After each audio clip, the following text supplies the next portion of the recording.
Baseball, the quintessential American game. But where did it come from? What are its origins? Don't worry, I'll tell you. Kyle, Angry Archaeology. You may have heard the rumor that baseball was invented in 1838 Cooperstown, New York by Union Civil War General Abner Doubleday. However, that is the lie told in 1906 by A.J. Spalding, an investigative reporter and former player himself working on behalf of the National League to try to determine whether or not baseball was in fact an American or British game. Now, it's true, baseball does have its origins in England, possibly all the way back to Tudor England, potentially. First reference to a game called Rounders, or baseball, is in 1744, a children's book by James Newbury. However, baseball, quintessential American game, as we understand today, did not really take form until Alexander Joy Cartwright, a volunteer firefighter and bank clerk, in 1848, created the New York Knickerbockers Club. Alexander Joy Cartwright laid down the fundamental laws for baseball as we understand it today. He stipulated that the game was to be played in a diamond field, and there to be foul lines for the balls. He created the 3 strikes and you're out policy. Alexander Joy Cartwright also ended the problematic practice of literally throwing a ball at someone to get them out as opposed to catching it and then tagging them out. Which brings me to the issue of a baseball glove. Now, although the New York Knickerbockers, when they played against a cricket team in 1848, it's considered the first game of baseball ever played, a baseball glove didn't emerge until 1875. That's just 1 year before 1876 in New York, the National Baseball League was founded. So the baseball glove didn't emerge. It emerged between a period of 1870 and 1875. Now, before that, players just wore nothing, just barehanded.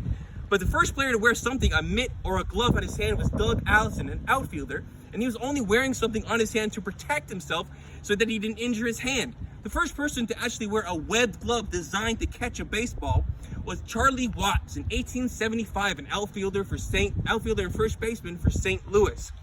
Now, since then, baseball has taken on national importance in America. However, in 1919, a scandal rocked the baseball world that threatened the very existence of the game itself when legendary gangster and gambler Arnold Rothstein bribed 8 members of the Chicago White Sox 1919 World Series between the Chicago White Sox and the Cardinal Reds.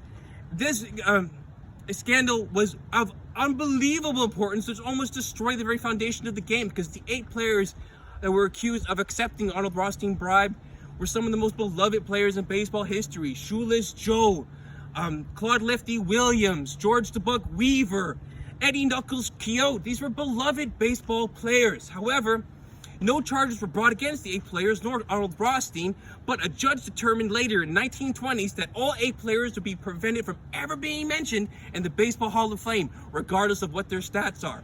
In the person of Shoeless Joe, that was extremely problematic because even 100 years later, Shoeless Joe Jackson is his batting average is probably one of the best and the greatest in the entire history of the baseball game. However, he does have a chain of sports bars named after him.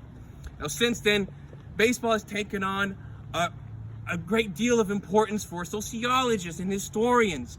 For example, it's viewed as a microcosm for the changing social relations in America today. For example, in 1946, Jackie Robinson for the Brooklyn Dodgers, when he took to the field, he was the first African-American baseball player to ever play the game, breaking the color barrier and beginning the process of desegregating sports in America. And even since then, baseball has taken on a global importance, becoming a national sport in countries in Latin America, like the Dominican Republic, even being exported to countries like the Philippines and Japan. And whatever your creed or color, baseball is a quintessential American game, but it's enjoyed by everyone. Thank you for listening to me, Kyle, Angry Archaeology. Game on.